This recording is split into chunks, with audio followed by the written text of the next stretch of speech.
Kita mulai kajian kita, alhamdulillah. Di sore ini tanggal 2 Juli 2021, hari Jumat. Insyaallah hari Barakah. Alhamdulillah, hari ini bisa kita kumpul lagi, termasuk saya juga. Alhamdulillah sudah bisa bicara lagi selama hampir 4 hari lah. Melakukan selfie gitu, dan lumayan juga. Hari ini Bapak Ibu kita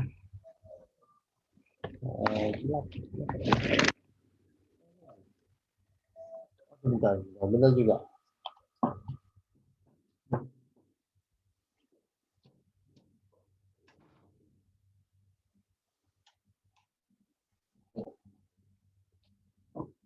Yang lupa ya, itu lampu dinyalain. Oke, Bapak Ibu, hari ini kita akan mulai kajian kita tentang neurolinguistic programming dan pengembangan kalbu. Jadi Bapak Ibu pahami bahwa yang kita kerjakan sebenarnya not just NLP sebenarnya. Yang mau kita kerjakan adalah nanti ujungnya kita memasyarakatkan apa itu kalbu. Karena sampai hari ini kan kita belum dapat keterangan jelas bahwa sadar itu di mana. Dan yang paling clear adalah ketika Rasulullah mengatakan bahwa ada segumpal daging dan segumpal daging itulah kalbu. Yang sebenarnya kalbu itu mengendalikan hidup kita. Gitu. Kenapa? Karena kalau kita kasih konsepnya adalah 90% bahkan lebih sebenarnya kalbu kita itu menjadi kontributor perilaku, kontributor rekomendasi ide atau perilaku, dan dari situlah kita memilihnya gitu. Jadi bisa dikatakan bahkan orang menyebutnya 88-90%, tapi kalau ngacu ke Rasul, ya kalbunya benar maka semuanya menjadi benar. Nah, hari ini kita akan belajar tentang teknik, salah satu pengembangan teknik anchor. Jadi anchor kita sudah belajar dua, simple anchor, collapsive anchor. Nanti kita bicara circle of excellence, kemudian berikutnya kita bicara Swiss pattern. Jadi 4 itu adalah bagian dari teknik anchor. Nah, Bapak Ibu, hari ini karena kita juga banyak orang sakit, maka kita juga akan mengarahkan bisa nggak teknik Circle of Excellence atau COE namanya ya, Circle of Excellence, bisa digunakan untuk meningkatkan sistem imun kita. Sebenarnya teknik ini sudah dijelaskan sedikit ketika kita menjelaskan teknik the movie technique. The movie technique sangat banyak menggunakan prinsip dari COE ya, Circle of Excellence. Baik, saya akan mulai share materi sekaligus menjelaskan tentang arah kita.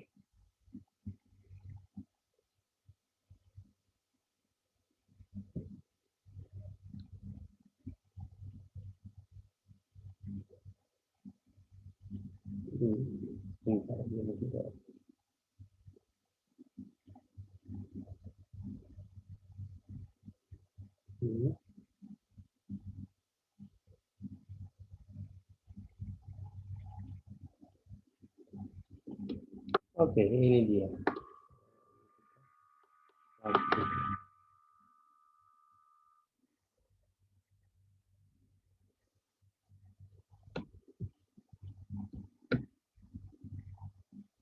Oke, sebelum kita menjelaskan Circle of Excellence, saya akan mundur sedikit ke belakang tentang komunitas sahabat kalbu. Jadi Bapak Ibu, awalnya komunitas sahabat kalbu hanya dibuat untuk program jangka pendek, yaitu hanya untuk mencetak para sahabat mental memenuhi 31/30.000 jumlah penduduk yang kita kerjakan.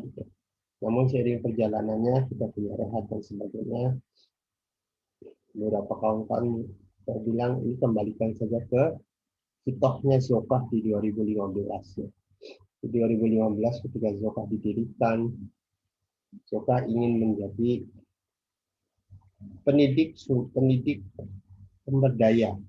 Bahasa kerennya sebenarnya kita mau building people untuk punya jiwa kelimpahan, abundant mentality, karena menurut kami itu yang jadi tantangan umat ini saat ini.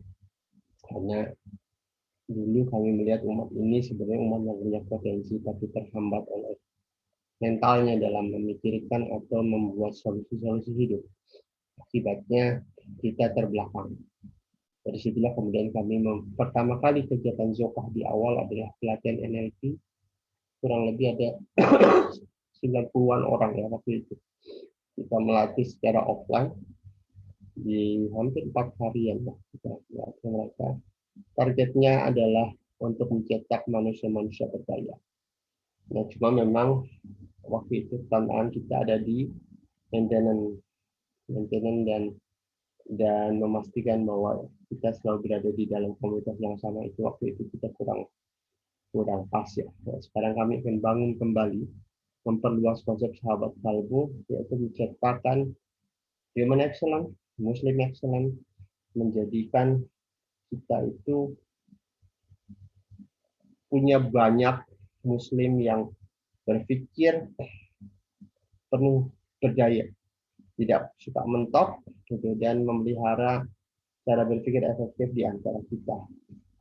Dua ayat kita yang dipakai, yang pertama adalah Ali Imran 1:4, harus ada, jadi sekian banyak umat ini, at least ada sebagian. Ayat itu menyebutkan hendaklah di antara kamu segolongan umat. Artinya ayat itu bicara tentang kerja jamaah ya, bukan kerja 1-2 orang. Segolongan umat yang menyeru pada kebaikan, mencegah pada yang mungkar, dan mereka lah orang-orang yang beruntung karena mereka menjadi inisiator perubahan. Yang kedua, kita juga tahu syarat kita diberkahi Allah dan diberikan keberkahan langit dan bumi adalah ketika kita beriman dan bertakwa, menjaga perilaku. Karena NLP istilahnya adalah menjaga perilaku. Sehingga kita membangun kembali komunitas sahabat kalbu ini, not just belajar NLP, tapi kita building ourselves dan building others gitu. Dan itu menjadi tugas kita. Makanya nanti di grup aku akan share tuh visi ini, yang mau ikut ayo, ya enggak ada masalah. Karena kita akan kembali mengulang kerja almarhum Ustadz Rahmat Abdullah ya, gitu. Yang menurut saya, karena saya pernah berada di dalamnya di tahun 90-an, walaupun gerakan ini ada di tahun 80-an, gerakan terbaik yang pernah ada, membangun orang dari sekumpulan menuju kumpulan besar. Sayang mungkin di ujung akhir ada inisiatif membuat partai, akibatnya jadi berhenti.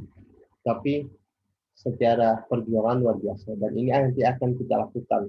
Jadi nanti tiap orang di komunitas sahabat kalbu mempunyai 2 atau 3 orang, kita sebutnya mitra diskusi. Kalau di Tarbiyah Alakoh itu dulu namanya apa, bina dan membina. Kita nggak membina, kita menjadi mitra diskusi gitu. Agar materi yang kita berikan bukan hanya diterima begitu saja, diterima, didiskusikan, kemudian di sama-sama belajar bagaimana menerapkan dalam kehidupan. Disitulah ilmu ini menjadi berguna. Karena kalau hanya duduk, dengar, kemudian memahami, nggak akan jadi apa. Kita ingin ilmu yang dikembangkan menjadi sebuah tools, life tools bagi perubahan. Perubahan 1 orang menuju 2 orang, menuju 4 orang, dan insya Allah perubahan bisa menuju 2 juta orang, dan seterusnya gitu.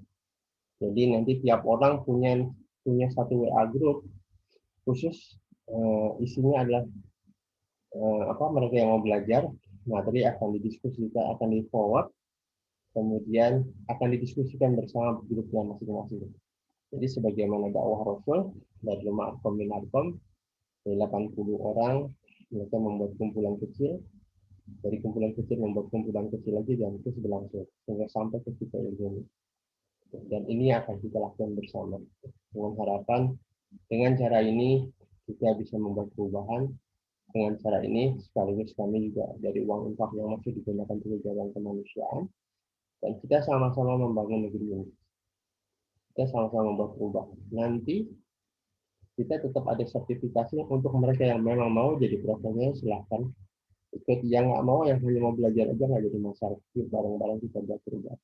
Karena tidak semua orang harus jadi terapis, harus jadi trainer, dan sebagainya. Most important thing adalah setiap orang membuat perubahan bagi dirinya dan orang-orang sekitarnya. Tidakkah kita enak? Tiap kita bertemu orang, kita lagi pusing, hey man, dan worry. Ada apa? Semua orang saling membantu satu sama lain. Jadi kita nggak ada matinya hidup ini.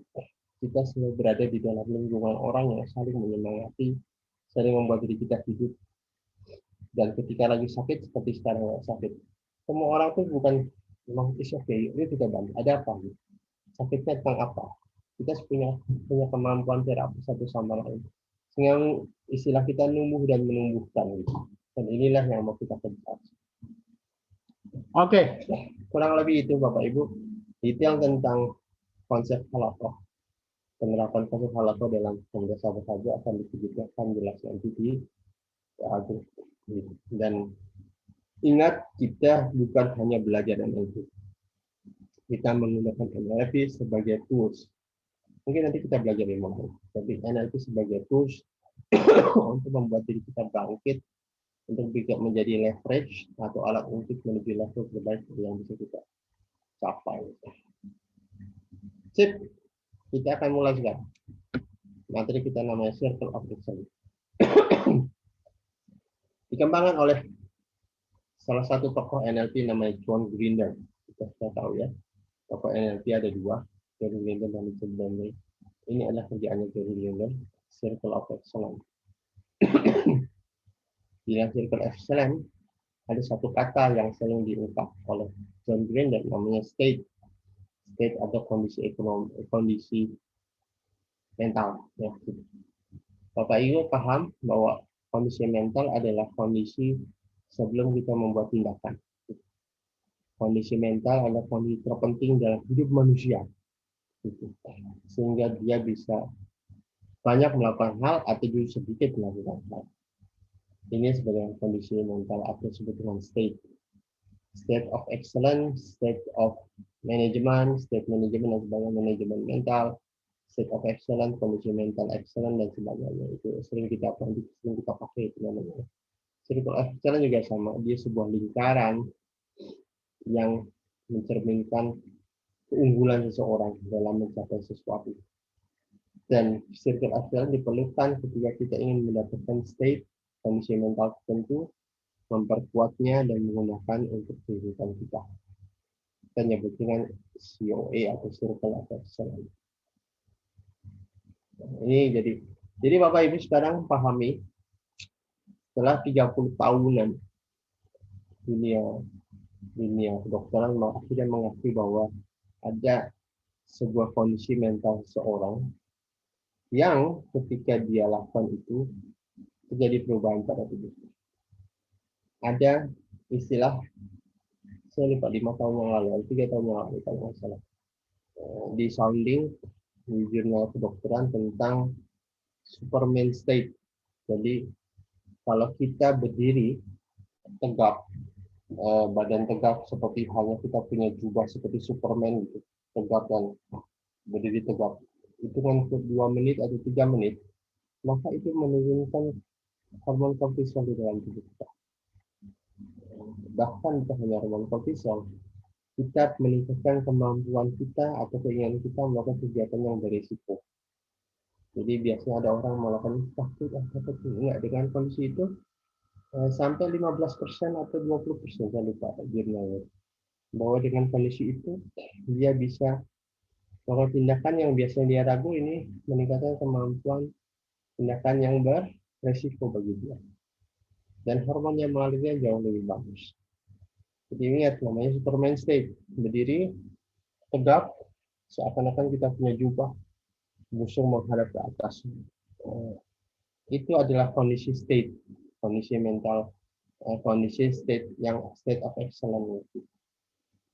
Nanti di kita juga bisa lakukan itu sebenarnya. Dan ini sudah banyak kajiannya tentang ini. Dan terakhir mendapat pengakuan kedokteran setelah 30 tahun. Bayangin gitu. Ternyata kondisi mind and body kita mempengaruhi kehidupan kita. Gitu. Makanya kalau kita lihat orang yang jalannya menunduk, slow, terus itu yang kita bisa temukan, wah nih nasibnya nggak bagus terus amat. Bagi yang pernah mengkaji bagaimana Rasul berjalan seperti orang berlari. Jadi seperti berjalan di jalanan yang menurun ya. Tegap, jalan cerdas dan begitulah state. State orang yang yakin bahwa hidupnya dijamin oleh Allah. Itu sebenarnya state kondisi yang mental. Oke, yuk kita mulai sekarang. Ini caranya. Langkah kita mendapatkan. Langkah pertama adalah pilih kondisi mental atau state yang mau kita dapatkan. Oke. Satu, pilih. Misalnya kita ingin state bahagia atau state kondisi mental penuh keyakinan, tidak lagi dan sebagainya. Pilih. Oke. Kalau sudah, bayangkan di depan kita ada sebuah lingkaran. Ada lingkaran di samping kita atau depan kita. Kalau di pelatihan biasanya kita akan berdiri, duduk, kita di depan kita gambarkan sebuah lingkaran. Buat garisnya berwarna. Kemudian pilih state kondisi mental apa yang mau kita inginkan di sini. Nah, kemudian Anda bisa pilih profil orang yang punya kondisi mental seperti itu. Profil bisa dua, bisa diri kita yang dulu, yang luar biasa, punya itu, mengkreat gitu, atau orang yang kita kenal, atau tokoh yang kita kenal, atau bahkan superhero yang kita kenal. Nggak jadi masalah, siapapun itu. Gitu. Apa? Pilih orang punya keyakinan, percaya diri, apapun tergantung kondisi mental kita itu. Clear? Clear? Oke, bayangkan orang itu ada di dalam lingkaran tersebut. Oke, explore lagi. Bagaimana dia berkata di dalam dirinya? Apa yang biasa suka dia lihat dalam hidupnya? Kalau lihat sesuatu dia lihat apa? Yang membuat dirinya seperti itu. Terus apa yang biasa dia katakan ke dalam dirinya? Sehingga dia bisa punya luar biasa kondisi mental. Ingat, apa yang kita dapatkan adalah output ya, untuk kita belajar. Semua bermula dari permainan internal yang ada di dalam diri seseorang. Kita lihat orang yang di depan kita ini, bagaimana dia berpikir, bagaimana dia berkata di dalam diri.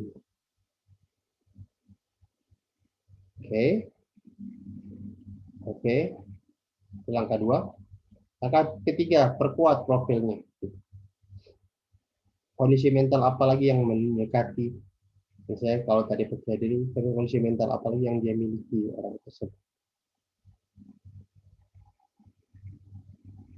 Perhatikan saja wajah, suara, atau apapun. Lihat postur tubuhnya. Bagus kan? Kalau sudah, langkah ketiga perhatikan kembali. Orang ini bentar lagi akan pergi, tapi dia meninggalkan seluruh kondisi mental, seluruh hal yang kita inginkan di dalam lingkaran tersebut.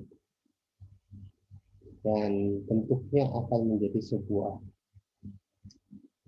bayangan berwarna, atau seperti gemerlap bintang-bintang kecil di dalam lingkaran tersebut, yang isinya adalah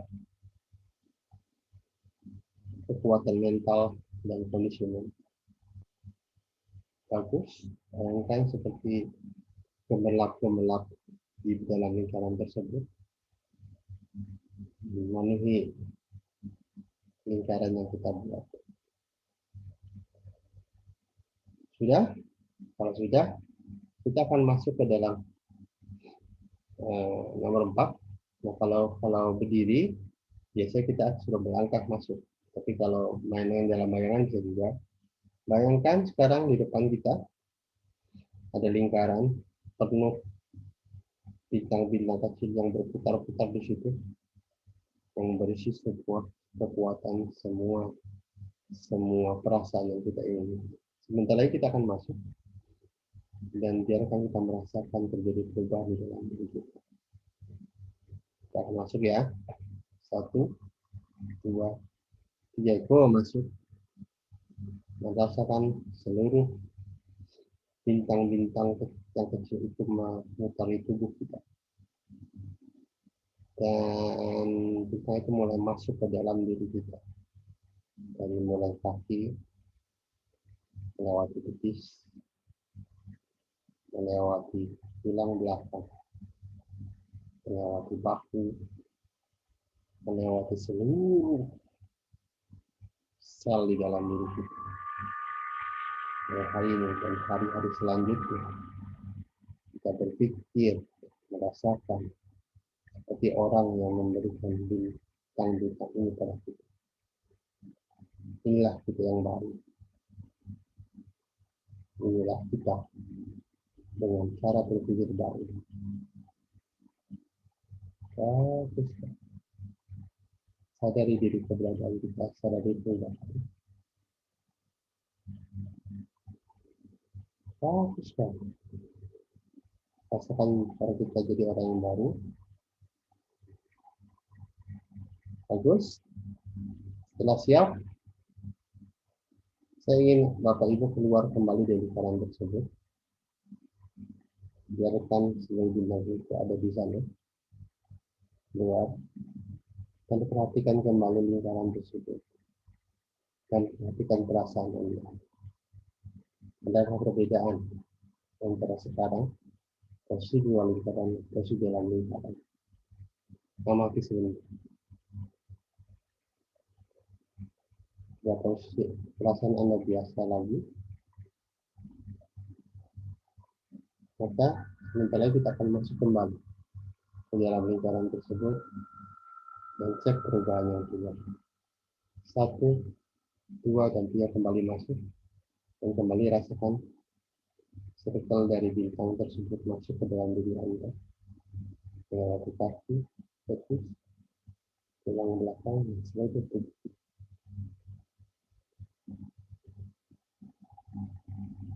Cek adakah perubahan. Bagus sekali.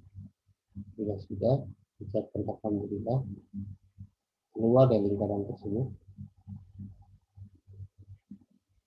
Dan Anda bisa lipat lingkaran tersebut dalam imajinari Anda. Dengan taruh terserah dimanapun, kalau saya taruh di bahu kiri saya. Ya nanti, kapanpun saya membutuhkan, secara imajinasi, saya pejamkan mata dan membayangkan saya mengambil packing kemasan lingkaran tersebut dan saya lemparkan di sebelah saya.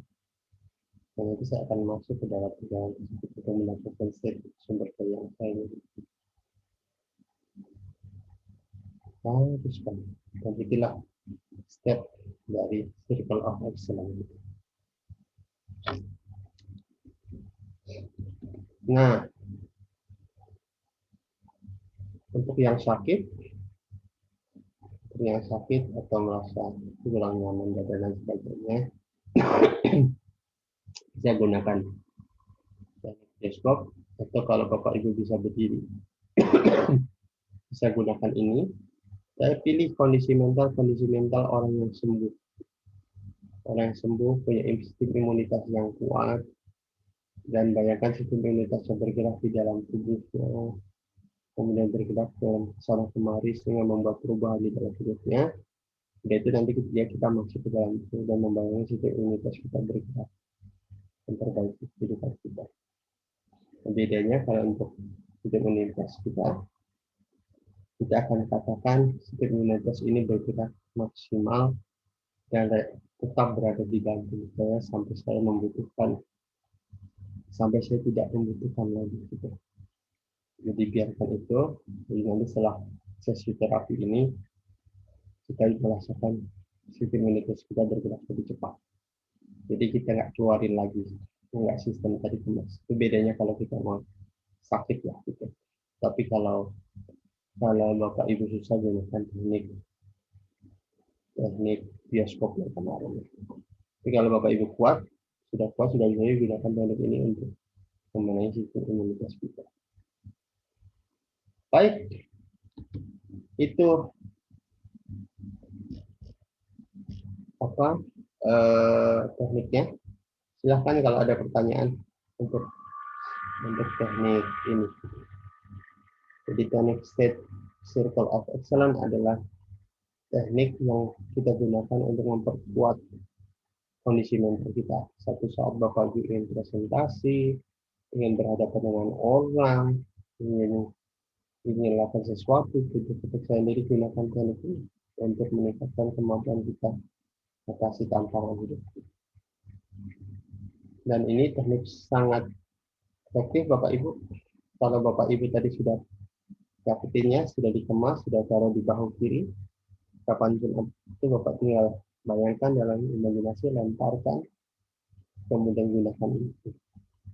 Kapanpun kita waktu. Kalau Bapak Ibu seorang sales bisa gunakan ini. Bapak Ibu seorang apapun itu bisa gunakan ini untuk mengatasi kehidupan kita. State management adalah hal paling penting dalam kehidupan manusia. Orang yang bisa ngatur state-nya akan membuat hidupnya menjadi lebih teratur dan lebih termanage. Itu yang kita mau tawarkan di dalam ini. Oke, ada pertanyaan coba tentang ini, tentang teknik excellence. Kalau untuk terapi bisa gunakan dua ya. Bisa gunakan tadi, tapi kita nggak tarik lagi. Kita tutup dengan bukan dikasih, tapi sistem imun ini akan terjerat di dalam diri saya sampai saya tidak membutuhkan lagi. Jadi nggak akan dikemas ulang. Kalau untuk sistem imun ya. Untuk kondisi mental, Bapak bisa gunakan itu kapan Bapak butuhkan, dia tinggal kita lempar, kita gelar ke sana lingkaran tersebut dan kita bisa masuk ke dalam lingkaran tersebut.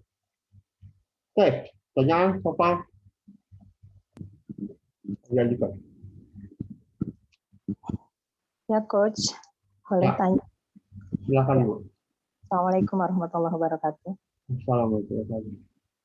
Ya, saya ingin menanyakan tentang circle excellence ini. Kalau misalnya, kebetulan saya sedang ada sedikit terlibat dengan LSM untuk putus narkoba, Coach. Kalau untuk pecandu, ya yang bisa digunakan teknik ini, bagaimana kalau misalnya dia masih dalam pengaruh psikotropika seperti itu? Agak sulit kalau ketika dia belum aware terhadap lingkungannya. Jadi dia butuh bimbingan. Tapi kalau dia sudah ada aware, lumayan. Jadi ini bagi orang yang kecanduan sangat efektif ketika dia lagi mau nyandu, maka digunakan itu. Tapi ketika dia mau melakukan saja nggak bisa, kondisi mentalnya nggak seperti ini, nggak bisa ngikutin, agak susah itu. Kita nanti gunakan teknik lain kalau nggak bisa untuk mereka yang kondisi mentalnya belum full alert, ya. Agak susah. Kita nanti gunakan teknik lain. Atau ketika dia relaks untuk menghilangkan sugestinya, barangkali efektif juga ya, Pak? Bisa.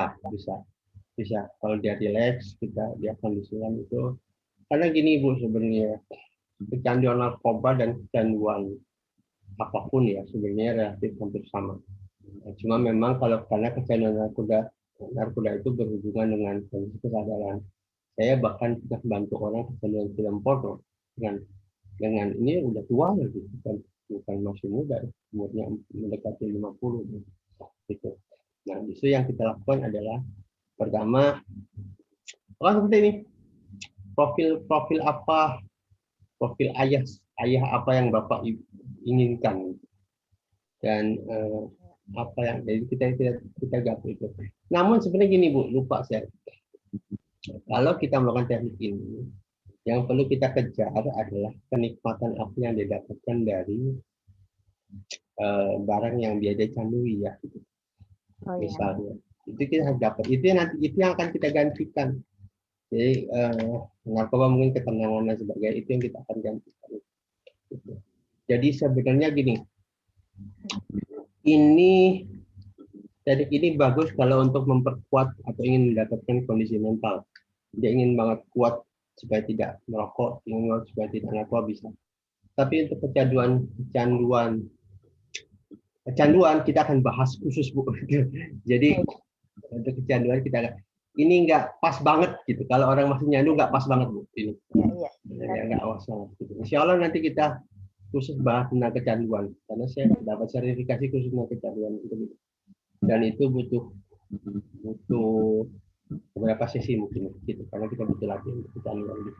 Tapi ini kalau dia merasa down ingin melakukan sesuatu, dia bisa memperkuat akses state kondisi mental. Tapi kalau untuk dia masih nyandu agak susah pakai ini, Bu. Ini bukan toolsnya. Ya, baik, Coach. Terima kasih. Jadi kembali Bapak Ibu, teknik ini sangat bagus kalau untuk Bapak Ibu ingin melakukan sesuatu tapi rada takut dan sebagainya, ini bisa. Tapi kalau untuk kecanduan, insya Allah nanti kita akan bahas khusus kecanduan. Karena di tempat saya dulu ada khusus tentang handling addiction handling. Kalau di sana lebih banyak peminum. Dan itu butuh serangkaian terapi ya. Dan tapi saya suka karena kecanduan ini manusia itu lucu sebenarnya. Kecanduan ini pertama kali dipupuk, begitu pupuknya sudah menjadi kuat, kita jadi lupa, nggak tahu cara kita melemahkan kembali kebiasaan yang sudah kita bangun. Itu tantangan kita. Ya, terutama untuk barang-barang yang addiction, alkohol, obat dan sebagainya. Oke, ada tanya lain? Maaf, Coach. Ya, silakan, Bu. Saya kan telat datang, jadi saya nggak berhak bertanya sebenarnya. Saya cuma mau mengkonfirmasi, acara rutinnya itu Sabtu atau Jumat atau gonta-ganti sih, Coach? Nanti mohon maaf, saya memang kemarin seharusnya ini sudah duluan, kebetulan karena saya sakit, jadi saya mau dahulukan ini. Nanti insya Allah kita buat lebih reguler lah, lebih cepat. Saya review aja, Bu. Karena sebenarnya teknik ini bukan susah-susah banget. Teknik ini sebenarnya lebih memberikan mirip dengan teknik bioskop yang kemarin, teknik movie teknik. Perbedaannya adalah tools-nya. Jadi buat teman-teman yang lain juga review. Langkah pertama adalah membayangkan ada lingkaran di depan kita.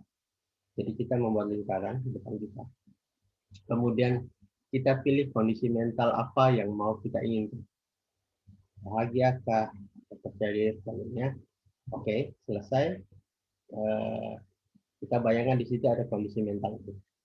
Yang kedua, hadirkan profil. Ini berdasarkan teknik. Hadirkan profil yang punya mental yang kita inginkan.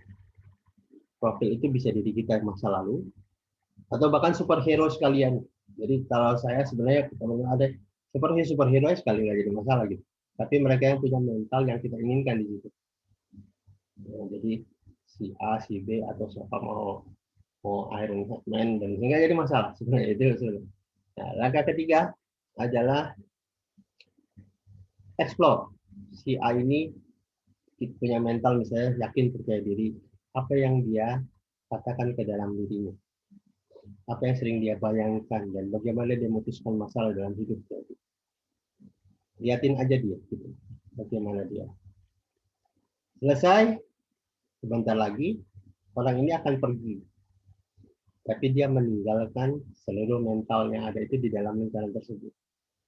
Dan mental itu bisa berupa cahaya atau bintang-bintang kecil berputar di lingkaran tersebut. Clear ya, itu langkah 3. Langkah 4, sebentar lagi kita akan masuk. Nah, kalau dalam teknik ketemu sehari-hari, kita berdiri tuh. Kalau dalam sehari-hari ya, kalau pelatihan real gitu kita berdiri. Di depan kita ada lingkaran, gitu. Kita akan hitung. Sebentar lagi kita akan masuk ke dalam lingkaran tersebut. Dan kita akan merasakan apa yang terjadi. 1, 2, dan 3. Melangkah masuk. Kalau nggak ada, kita lakukan dengan visualisasi saja semua. Ya. Nah, ketika masuk, rasakan seluruh sinar ataupun bintang-bintang yang masuk ke dalam diri kita bergerak. Nah, ini bisa. Ini kalau kita bimbing orang, kita bisa gunakan dengan cara perlahan-lahan agar mereka merasakan pergerakan. Bintang-bintang itu masuk melewati kaki, melewati betis, melewati paha, melewati dada, melewati tulang belakang, melewati kepala, dan melewati setiap sel di dalam tubuh kita. Mulai hari ini dan hari-hari selanjutnya, kita berpikir, merasakan, mendengar dengan cara orang yang memiliki karisma atau bintang yang dititipkan tersebut. Rasakan kehadirannya dan rasakan perubahannya. Ini saat begitu selesai, cepat alhamdulillah. Sekarang tes. Oke, udah selesai. Yuk, sekarang bentar lagi kita akan keluar dari lingkaran tersebut. Lingkaran tersebut dan cek perasaan kita. Dan cek perasaan kita. Adakah perubahan antara di luar dan di dalam? Begitu di luar menjadi biasa, kemudian masuk lagi. Dan atur kayak tadi lagi, masuk lewat kaki dan sebagainya. Oke, begitu selesai, keluar kita dari lingkaran tersebut, lipat tuh lingkaran tersebut secara imajiner. Lipat, gitu. Taruh di mana? Kalau saya bisa taruh di bahu kiri saja. Oke. Sehingga nanti satu saat saya ingin membutuhkan, atau saya mau presentasi atau mau apa, nggak nyaman, saya tinggal ambil lingkaran tersebut, saya gelar di depan saya secara imajiner, kemudian masuk ke dalam lingkaran tersebut untuk melakukan presentasi. Kurang lebih itu doang sih langkahnya sebenarnya. Mirip dengan teknik bioskop, cuma ini agak ada beda. Nah kalau kayak kemarin saya ngajakin orang sakit, saya bukan COVID sih. Maka yang saya bimbing adalah, tapi semuanya berlaku dalam pikiran, karena dia misalnya tiduran nggak bisa berdiri. Saya lakukan teknik ini, cuma bedanya kalau untuk sakit saya nggak tepuk lagi tuh. Kadang imunitas orang tersebut menetap dalam diri Bapak dan berputar-putar di setiap sel kehidupan Bapak, sampai Bapak dia membutuhkan lagi, aura itu akan hilang. Itu yang kami lakukan ketika sakit ya. Tapi kalau untuk kondisi mental, kita hanya tepuk biar dia buat dia itu. Sehingga kapanpun dia butuhkan, dia bisa gerakan kembali membutuhkan kondisi tersebut. Jadi teknik ini lebih untuk memperkuat atau kita ingin melakukan sesuatu tapi ragu. Inilah teknik disebutkan circle of excellence. Jadi kita membuat lingkaran yang membangun manusia sempurna, manusia excellent. Kurang lebih itu. Ya, kurang lebih itu. Jadi itu 5 langkah ya. Insya Allah nanti kita akan bahas lagi lebih panjang. Ini adalah 4 dari teknik anchor yang udah pelajari. Jadi ada 1 simple anchor, 2 collapsing anchor, 3 adalah circle of excellence, 4 nanti kita bicara switch pattern. Jadi kurang lebih ada 4 teknik anchor, jangkar emosi yang kita akan ambil. Untuk waktu kita bicara lagi Bu Haltuti, waktu kita bicara lagi. Saya kemarin merasa bersalah karena sakit 3 hari, jadi saya pikir ini harus masuk di sebenarnya. Karena harusnya sebenarnya sudah belajar bukan anchor lagi sebenarnya. Nggak apa-apa lah, kita setelah sedikit kebajuan. Nah Bapak Ibu bisa gunakan teknik ini untuk anak-anak. Saya suka lakukan ini. Anak-anak suka saya lakukan ini. Dan Ironman menjadi favorit mereka sebenarnya. Gitu kan. Jadi anak-anak itu ketika dia takut ya apa ya lakukan sekali. Kemudian melangkah. Teknik ini sangat nyaman bagi dia. Dan sering dipakai main malah. Ini om aku pakai lingkaran. Dia lingkaran taruh di mana? Taruh di bahu, taruh di apa, dan dia lemparkan untuk kehidupan dia. Membangun kepercayaan diri pada anak-anak itu luar biasa ya. Bapak dan itu sebenarnya kita kekurangan itu. Makanya saya suka tuh pelatihan public speaking untuk anak dan sebagainya. Kita kekurangan itu orang Indonesia, dan ternyata besarnya seperti kita nanti banyak takut tuh. makan apa itu jadi tantangan buat kita. Oke, ada pertanyaan boleh? Pertanyaan lain tentang circle of excellence ya. Jadi teknik ini memang dikembangkan John Grinder. Jadi ada dua, saya sedikit cerita tentang NLP. John Grinder itu kalau kita lihat pelatihannya di Indonesia jarang, tapi sebenarnya kreatif karena dia basisnya adalah profesor linguistik. Beda dengan Richard Bandler. Richard Bandler memang background-nya kan lebih ke komputer ya. Jadi pendekatannya lebih ke hipnosis gitu. Kalau Richard Bandler. Kalau John Grinder pendekatannya lebih pendekatan games, main dan sebagainya. Dan ini dua pendekatan. Sayang di Indonesia justru nggak begitu berkembang John Grinder karena banyak orang Indonesia itu lebih suka yang agak fancy gitu kan. Hipnosis lah, inilah, itulah gitu. Sementara kalau John Grinder itu bahkan orang ngobrol sama dia sudah terapi. Karena tekniknya seperti tidak ada. Karena dia linguistik, jadi dari orang ngobrol tuh cara dia bertanya dan itulah John Grinder. Itu ya sebenarnya dengan apa bedanya kalau kita belajar teknik berbasis John Grinder dan Richard Bandler. Jadi kalau Richard Bandler kuat di hipnosisnya, kuat di trance-nya, kuat itu. Kalau John Grinder kuat di kemampuan linguistiknya, cara dia memilih kata, cara dia mendengar kata, membalikkan kata dan sebagainya, itulah John Grinder. Makanya ilmu ini banyak dipelajari orang-orang Inggris. Ilmu John Grinder ya, di Amerika nama Bandler tidak begitu kenal. Di Inggris di Bandler kan, di Amerika kenal banget. John Grinder lebih banyak di Inggris karena orang Inggris tidak suka yang terlalu dikit-dikit trans, enggak gitu, itu bedanya. Nah ini salah satu teknik dari John Grinder. Sederhana, kadang-kadang tekniknya hanya main-main atau ya memang cuma kita nanti lihat mana yang lebih efektif aja. Kita belajar semua, kita lihat mana yang lebih efektif. Oke, pertanyaan. Jadi kembali sederhana ya tentang circle of excellence. Istilah kita buat lingkaran, membangun mental excellence. Kemudian dari situ kita nanti akan masuk itu mendapatkan mengakses accessing state. Jadi istilah NLP exploring, dapat, kemudian dapetin mentalnya, kemudian ambil mental. Kembali, ilmu NLP isinya adalah modeling. Jadi sebenarnya kalau ada orang fobia, di model aja fobianya. Seperti apa, kemudian diarahkan dengan cara yang berbeda. Modelnya input proses output ya, input prosesnya benar, outputnya benar. Sehingga prosesnya aja disimpangkan agar outputnya berbeda. Itu modeling itu gitu. Jadi bagi NLP manusia itu bisa dimodel siapapun dia. Karena manusia itu bagi kita bagi orang NLP manusia itu isinya SOP sebenarnya. Tanda operasional prosedur. Mengapa dia bisa terlihat? Mungkin kita dalam hidup kita suka lihat ada orang yang belum ngomong aja kelihatan sinis. Kenapa ya? Orang tuh kelihatan sinis. Kacamata sempit. Sebelum ngomong aja orang tahu nih orang sinis. Wah, ternyata profil dirinya itu terbentuk bagaimana internal dialog di dalam kesehariannya. Sehingga membentuk profil seperti itu. Bahkan dalam kehidupan sehari-hari ada orang yang disebut dengan murah senyum. Mengapa dia bisa murah senyum? Karena internal di dalamnya penuh senyum gitu. Sehingga terbaca ekspresinya penuh senyum gitu. Beberapa hadis saya katakan Rasulullah itu bahkan ketika menatap orang tidak ingin bercanda apapun, orang itu pasti tersenyum. Kenapa? Karena pedihnya wajah Rasulullah seperti orang sengaja senyum di dalam kehidupan ini. Mengapa bisa begitu? Karena inner di dalamnya senyum. Gitu. Kita nggak mungkin bisa senyum kalau inner di dalamnya nggak senyum gitu.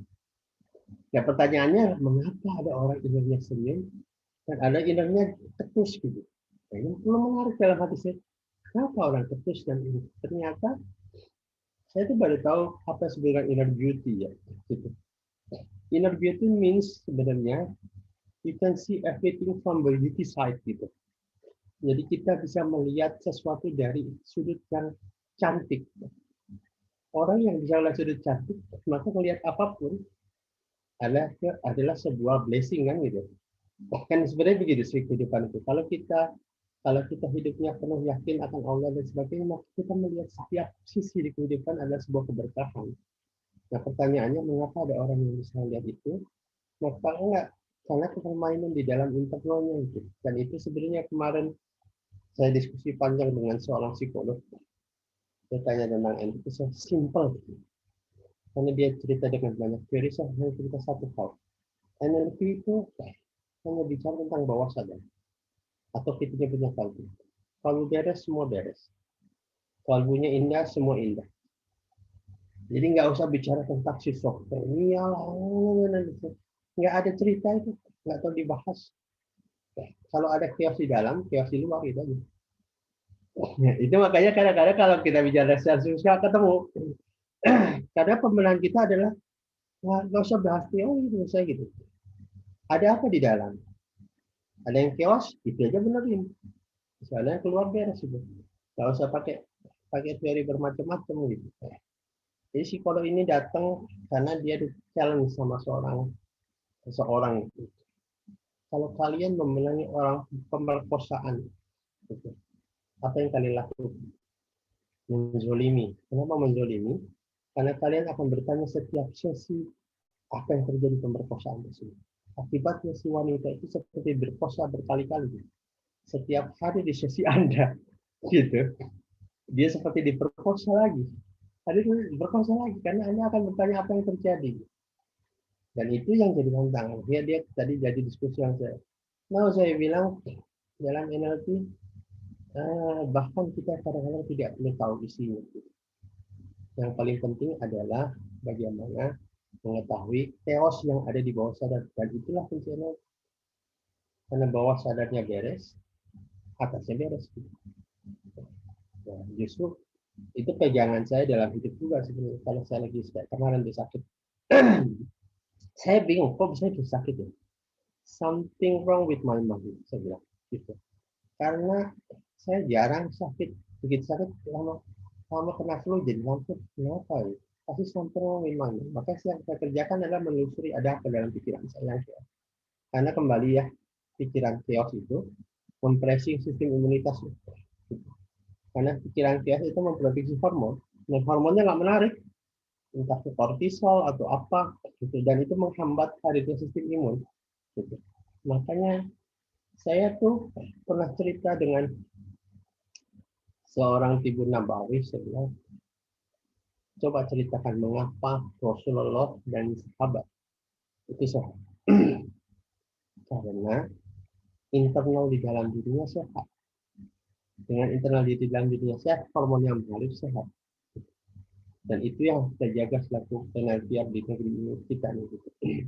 Menjaga hormat ini agar internal di dalam dirinya sehat. Untuk itu kita butuh komunitas yang sehat. Dan kita perlu lakukan itu untuk semua orang.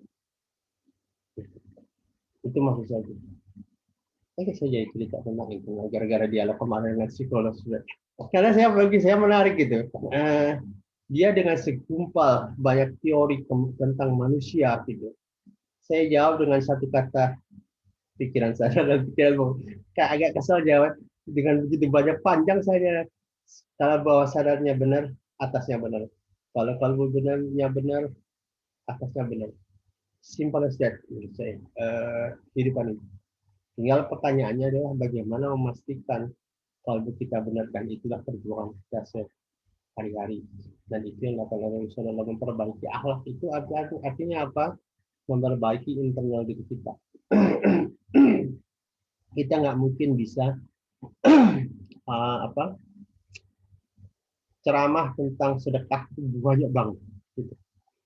Pertanyaannya adalah kapan kita mau sedekah?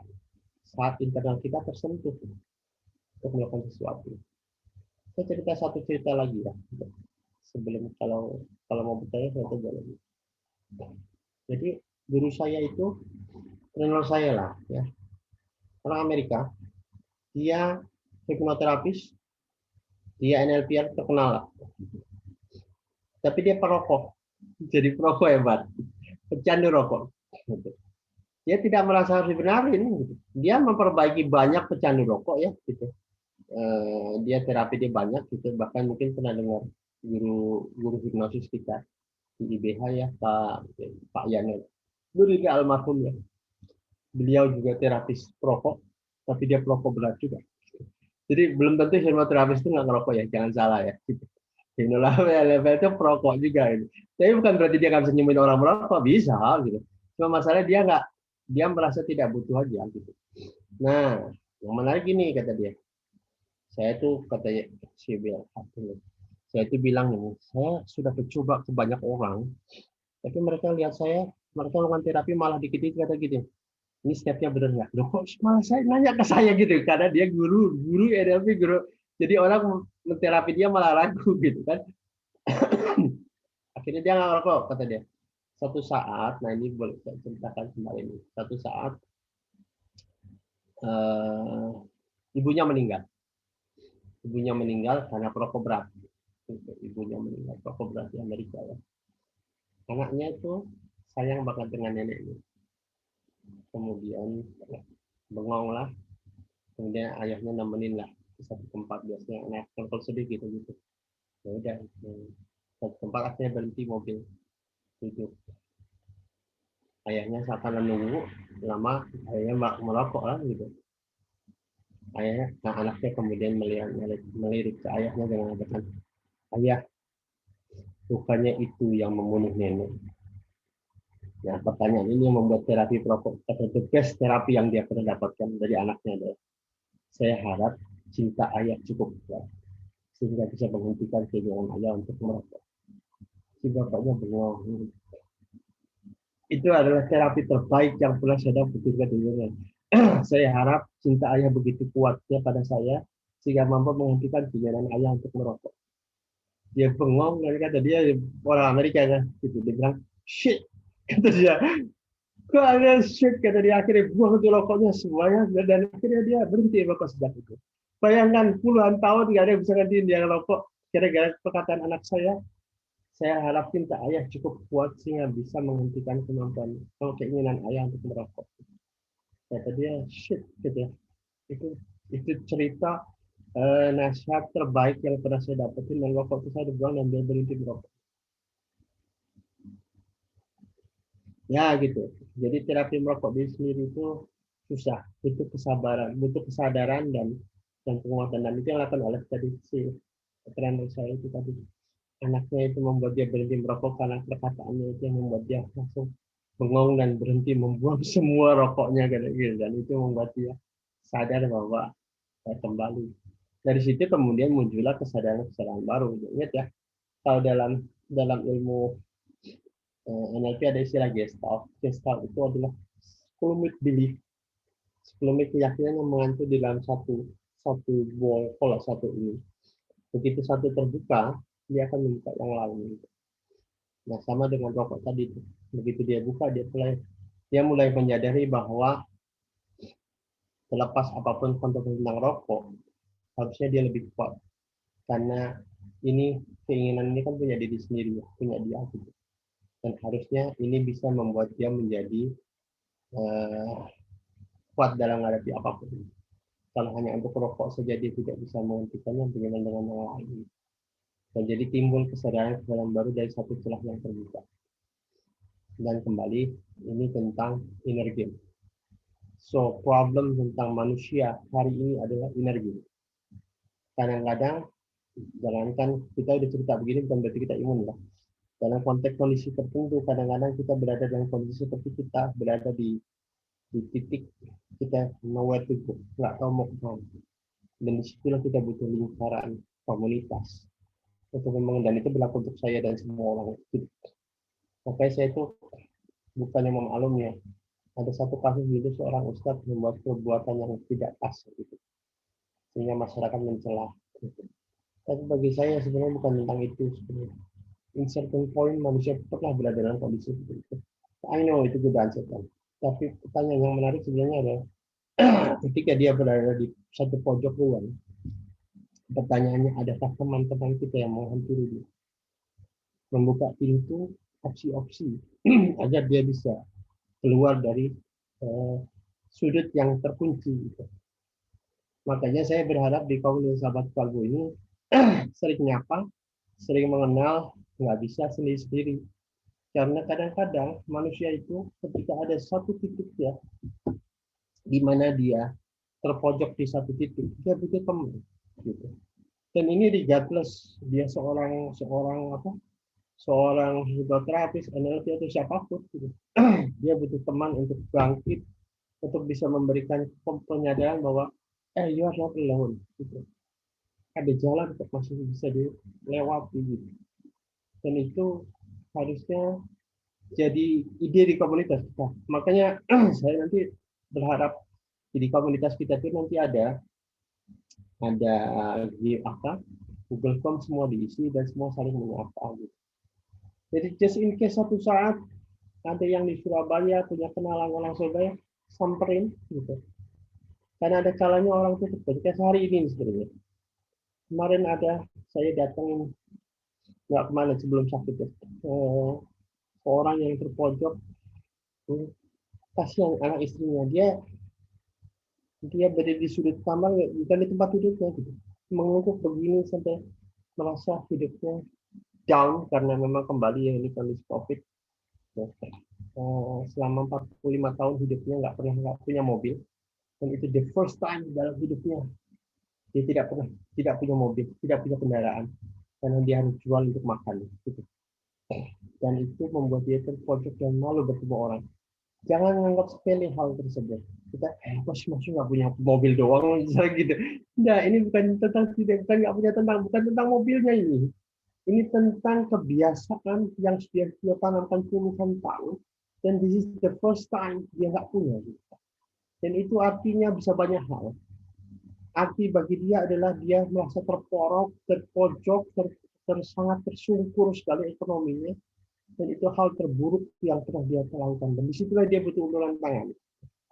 Itu hal sederhana. Mungkin Bapak itu satu saat kalau sudah terjun ya. Kadang-kadang saya suka nahan air mata supaya nggak keluar gitu. Tapi dengan ceritanya itu kadang-kadang ada orang ya gitu. Yang saya pernah cerita kali ke sini ya gitu. Bayangkan bisnisnya hancur, istrinya lari dengan orang lain, anaknya OD di rumah sakit. Bagaimana dia pulang di rumah, bayangkan juga. Anaknya OD di rumah sakit, kemudian anak yang kecilnya akhirnya dia titipkan ke saudaranya, anak yang masih kecil.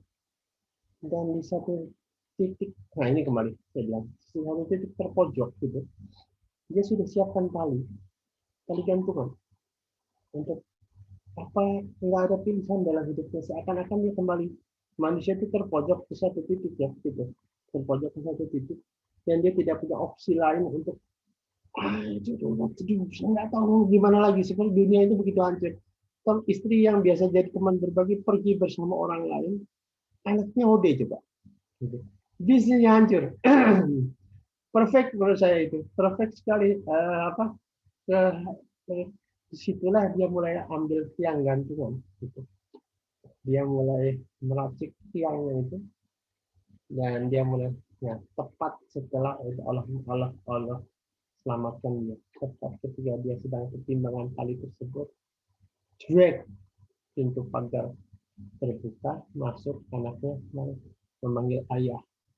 Tadi dia tali dia copot, dia taruh ke bawah, dia peluk anaknya, dan segala timbul kesadaran baru, saya harus bangkitkan dia.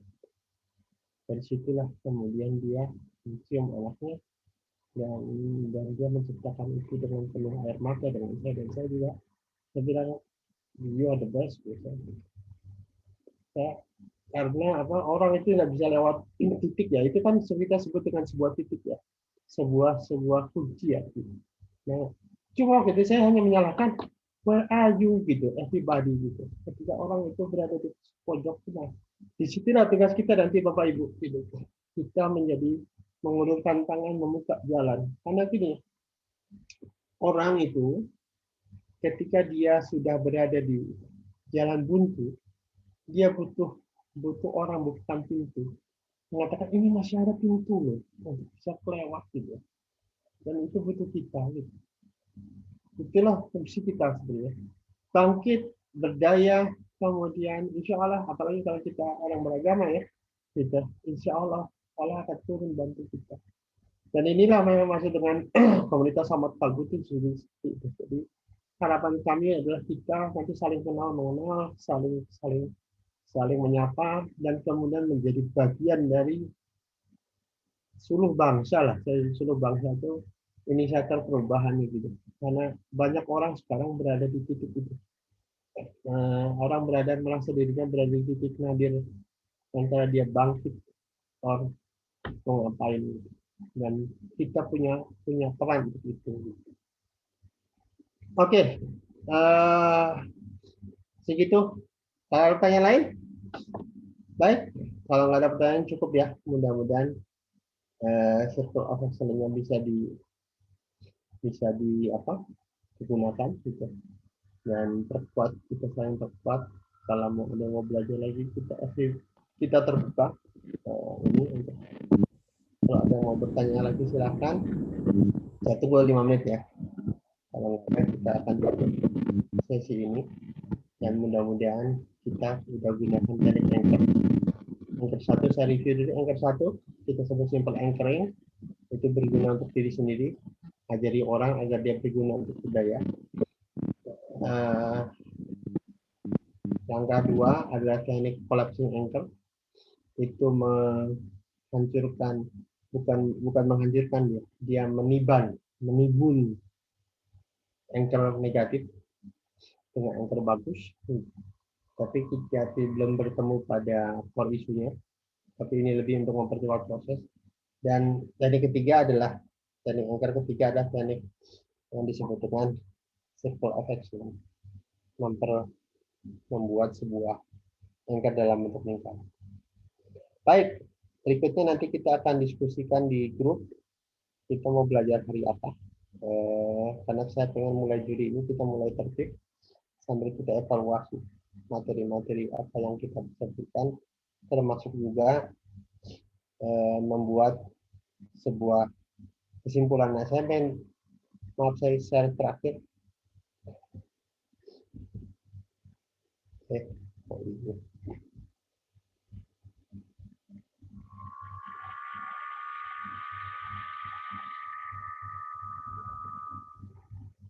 Nah, saya mau kasih model diskusi kita. Hari ini PR buat Bapak Ibu, untuk yang udah 3. Untuk yang 3 nanti langkah ini digunakan untuk mitra, tapi sekarang untuk Bapak Ibu di 3 teknik anchor yang sudah ada. Istilah kita ini adalah adult learning. Adult learning untuk mereview materi yang sudah dibahas. Jadi manusia itu ternyata punya 4 tipe. Ada orang what, ada orang why, ada orang how, ada orang if atau what if ya. Jadi coba dari 3 teknik yang sudah dapat, jawab pertanyaan tentang what. Apa teknik yang sudah dipelajari. Yang kedua, why harus pelajari teknik tersebut. Yang keempat, bagaimana menggunakan teknik tersebut. Yang ketiga itu how ya. Yang keempat, what if, apa yang terjadi jika. Buatlah studi kasus. Apa yang terjadi jika titik-titik. Apa yang terjadi jika orang sudah gunakan teknik anchor yang masih punya perasaan nggak nyaman. Seperti itu. Jawab sendiri, kalau nggak ngerti jawabannya angkat ke grup. Biarkan itu menjadi kasus kita. Jadi semakin banyak pertanyaan, semakin dalam kita memahami sebuah kasus. Jadi ingat ya, cara kita ngebedah kasus, what, why, how, what if. Jadi what itu teknik yang kita tadi dapatkan, why kita perlu pelajari, dan how menggunakan teknik tersebut, dan what if. What if, buat studi kasus, kalau ada nggak terjawab sempurna, bawa itu ke grup untuk kita diskusikan bersama. Oke? Baik, Bapak Ibu, saya rasa sudah cukup ya untuk kita pelajarin hari ini. Gunakan tadi sebut dengan format ya. teknik bertanya tadi format atau dalam kalau di Bali Training lembaga komersil kita namanya Bali Step atau Bali System. Nah, itu yang disebutin. Jadi orang what, orang why. Nah, silakan Mbak Arum mau nanya apa?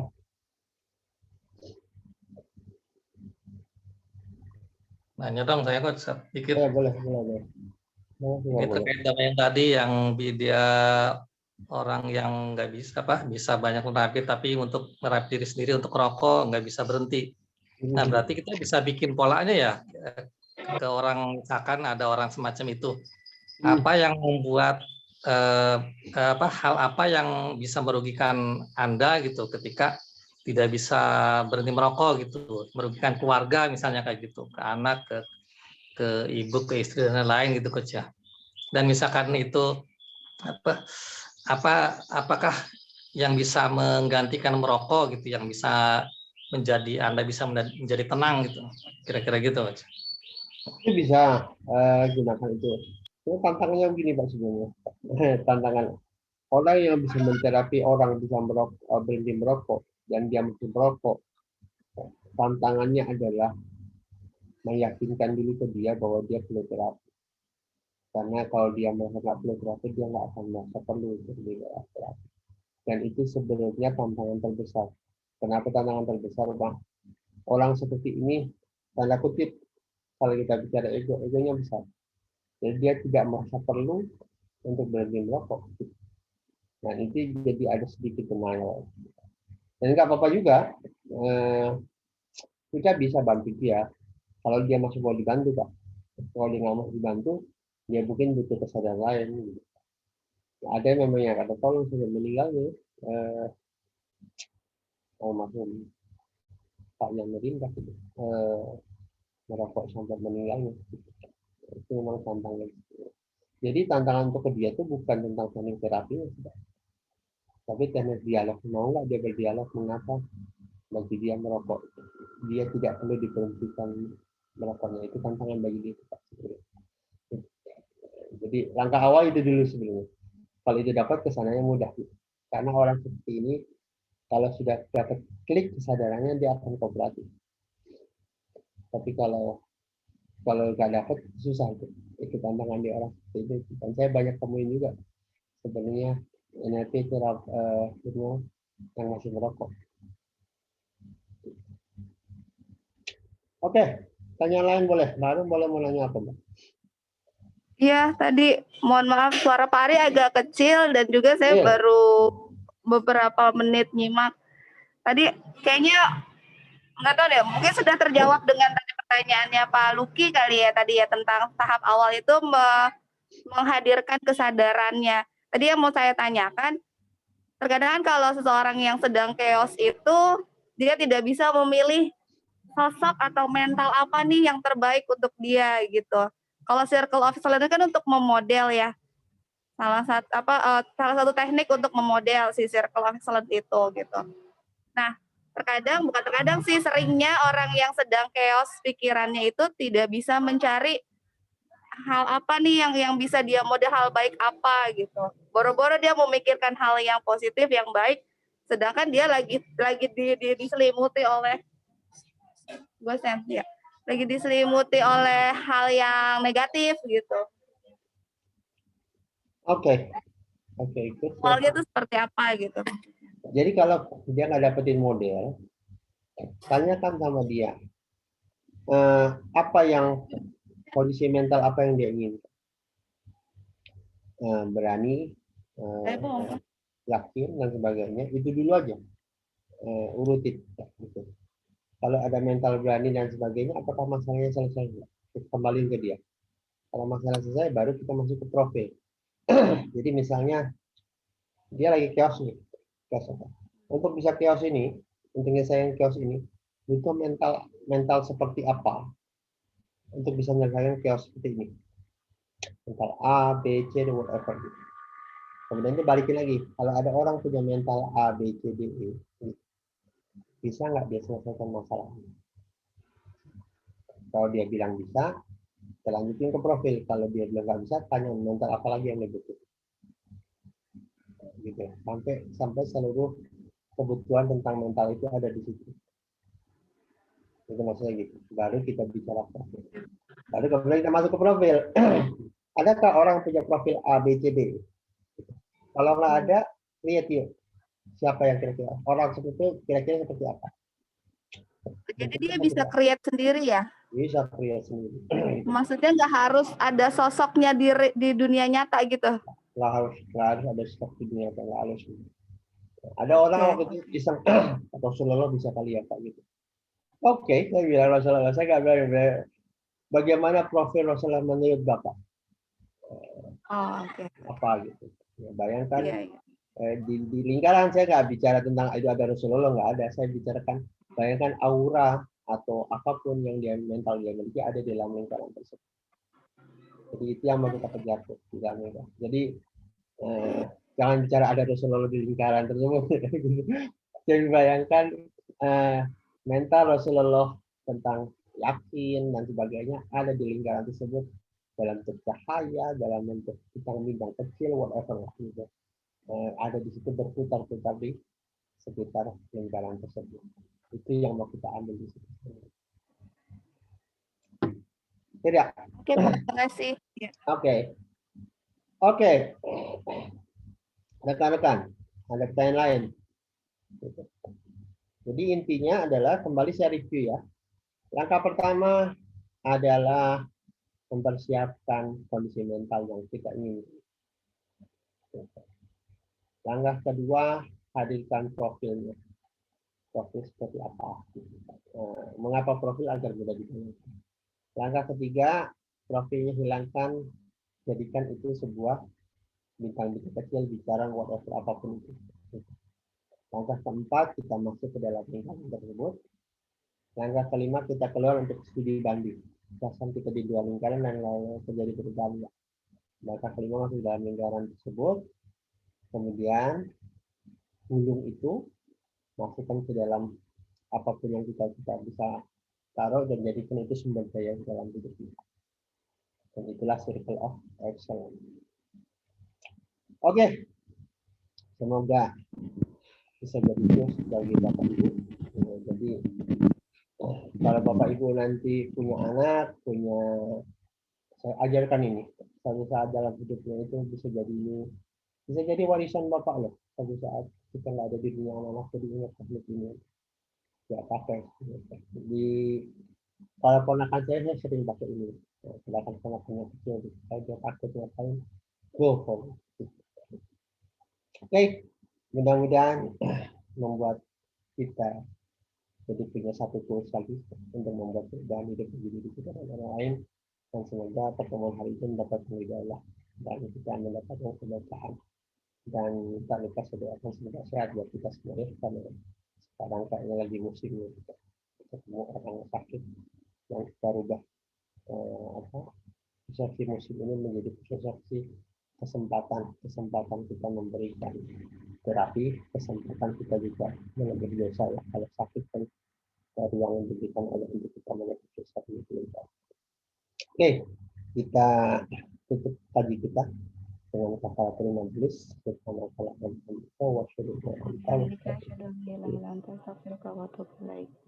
Assalamualaikum warahmatullahi wabarakatuh. Waalaikumsalam warahmatullahi wabarakatuh. Terima kasih Pak Ari. Terima kasih Pak Ari. Sehat-sehat ya Bu Arom, Pak Ari. Sehat. Pak Ari juga, Bu Tuti, Bu Dwi. Assalamualaikum Bu Dwi. Kita baru ketemuan ya Bu. Ya. Ketemu lagi habis PPKM dibuka semuanya. Ada Pak Luki juga, Masya Allah. Penampakan. Oke, live ya semuanya. Sehat-sehat. Salam hangat untuk keluarga di rumah semuanya. Semuanya.